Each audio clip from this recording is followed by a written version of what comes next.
Hi everybody. Today I'm doing our Let's Play 2025 Getting Ready video. I'm giving you an early peek at the two colors I've picked for January and give you a little bit of a what to collect from your collection. Um, this bundle has been sitting in my scraps for, oh geez, a decade easily. And it is actually the bundle that inspired this whole project. I've had this around thinking I want to do something with it. I want to do something with it. And it's all because of this fabric here. It looks like, I don't know, cookies maybe, or I'm not sure. But I've got a few tiny pieces of this beautiful brown and red fabric that I wanted to play with. So you can guess right now, January, we're going to play with brown and red. And I've had thoughts in my head of what I might do, but I'm not going to share that with you. I want you to have thoughts in your head of what brown and red stir in your imagination, and then you can make your block yours. Though, of course, if you want to follow what I do, you're totally welcome to do that as well. I'll start sharing what I'm going to do with my block in January. But this is a getting ready video. So basically what I'm saying to do is go through your stash and start pulling some browns and reds. And maybe you have some brown and red fabric that feel right to play with in this monthly project of ours, I guess I'll call it. Okay. So in this little bundle, I've got some browns and reds and lots of browns and whites.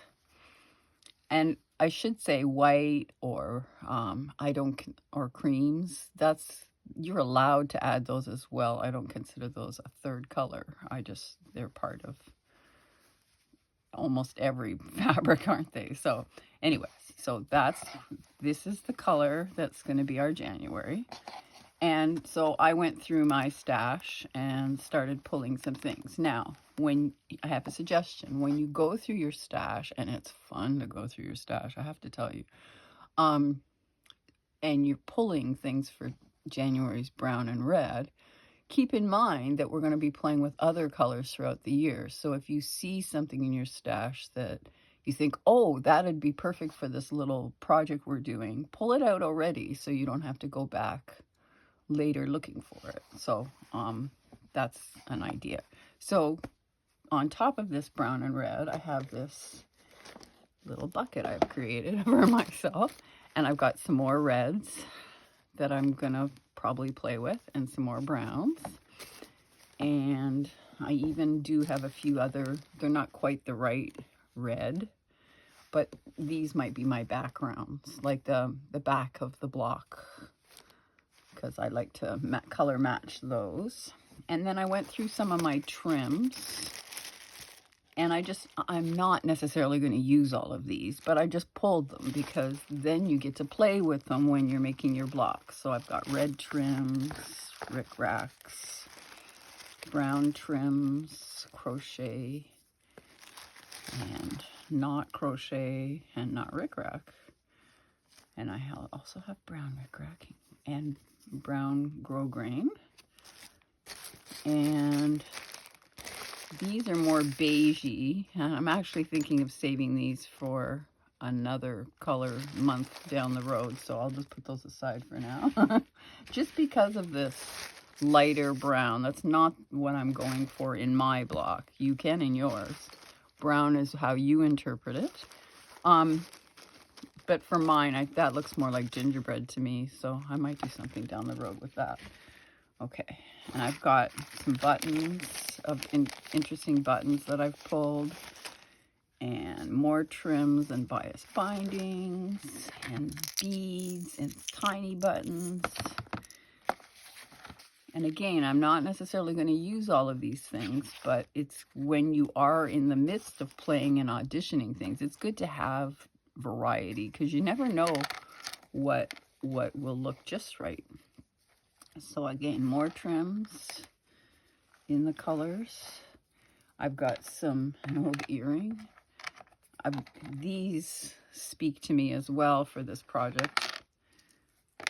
I don't know why, but it does. Those are good. I got more beads and more little buttons. Can you see those all down there? And some crochet, pearl cotton. There's some red pearl cotton I've pulled. And let me put this back. On top of that, I've got my cardboard template that I talked about in the introduction video. I'll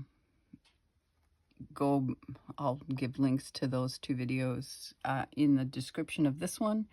But so yeah, have your cardboard template. It doesn't have to be sized yet. Just have a piece of cardboard ready for you to cut for when you know what size you want. And I have a piece of thin batting scrap that I'm going to use. And I even pulled out my brown and red embroidery floss drawers. So it's time to pull and play when you have time. And the first Thursday of January, I will be putting another video on for the first week of the January colors. And I will explain how to start your block, or how I plan to start mine. Okay, you got a sneak peek. You're the only ones who know what color it is already for January. I'm not publishing it on social media or on my site until January. So it's because you watch this video, you know. All right, great. I hope you're as excited about this as I am. I'm very, very excited. Oh, let me go get the...